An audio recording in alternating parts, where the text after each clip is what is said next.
同庆 Learn about another voice and culture of Taiwan with We Love Hakka. 现在让我们来收听精彩的客家音乐创作。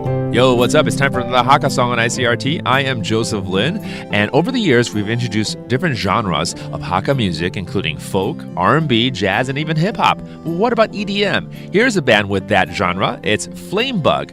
They actually made waves in 2022 by winning second place at the Hakka Melody Award.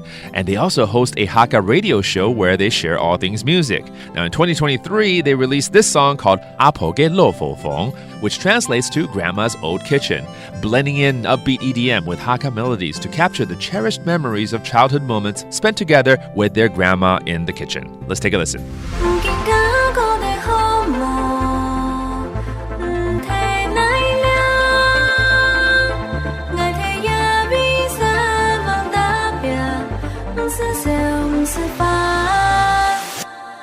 Apoge lo fo fong, yu chang chang ge tian, yu phát phát ge vô thông, hai yu ge mi shi.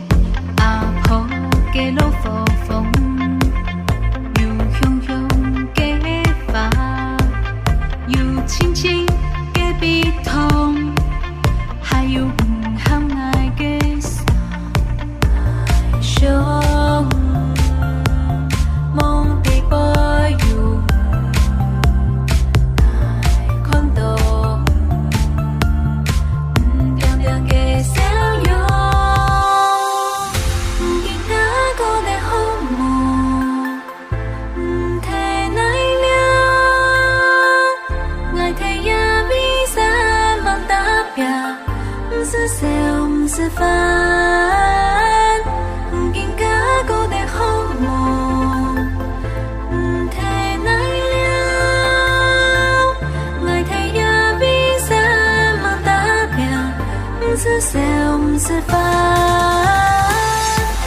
哇哦，借由 EDM 这种电音轻快的曲风，搭配客家音调的旋律，传递出小时候跟阿嬷一起在厨房的点点滴滴，就是这首由火焰松鼠带来的《阿婆给肉否缝》。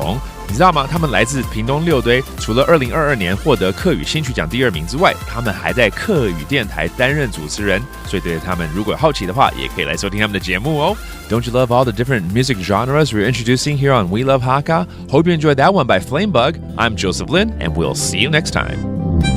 客家风情由客家委员会监制。